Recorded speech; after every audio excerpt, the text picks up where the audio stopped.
Introductory note. William Blake, a distinguished English poet, engraver, and painter, born at London, November 28, 1757, died there, August 12, 1827.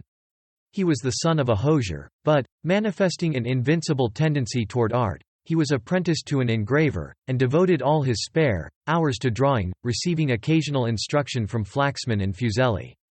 He invented, by direct divine inspiration, as he believed, a new method of reproducing sketches, the essential feature of which was making the drawing upon a metallic plate with a kind of oily ink or varnish, then biting down the surface of the plate by an acid, leaving the lines of the drawing in relief.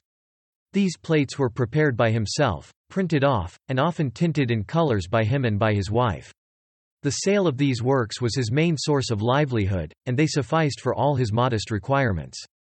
The current statement, which has found its way into most biographical dictionaries, that he died in poverty and obscurity, is quite erroneous. He lived in comfort, and left something for his widow, the dark-eyed Kate, as he was wont lovingly to call her. Of Blake as an artist, this is not the place to speak in detail. Those are not wanting who regard him as the one original English artist of his day.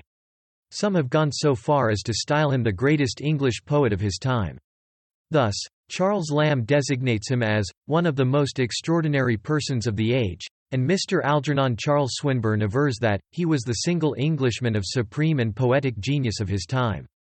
The life of Blake has been written by Allan Cunningham, 1829, and much better by Alexander Gilchrist, 1863. The poetical works of Blake, collected and edited by W. M. Rossetti, 1874, leave little wanting to enable us to fairly assign to him his place as a poet. In his middle and later years Blake lived an almost ideal life, made numerous weird drawings and wrote not a few weird poems, among which are, The Marriage of Heaven and Hell, and, Jerusalem, the emanation of the giant Albion. The beings who presented themselves to his imagination were to him hardly less real than those whom he was wont to encounter day by day. It seemed to him that he had lived in other lives, had known Moses and Homer, Virgil and Pindar, Dante and Milton, and that they often visited him. When asked what aspect they bore, he said, "They are all majestic shadows, grey but luminous, and superior to the common height of men." No wonder that people who heard him talk in this strain set him down as at least half insane. But he always made a clear distinction between these realities of the imagination and the other realities of this earthly life of man. The sights and voices which came to him from other worlds were as real, neither more so or less, than those of which Wordsworth speaks in his sublime ode on the Intimations of Immortality. The closing scene of Blake's life is thus told. 3 days before his death he was working upon one of his pictures, The Ancient of Days. He sat up, bolstered in his bed, and tinted it with his choicest colors, and in his happiest style.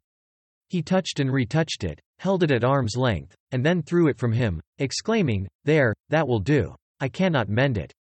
He saw his wife in tears. She felt that this was to be the last of his works. "Stay, Kate," cried Blake. "Keep just as you are.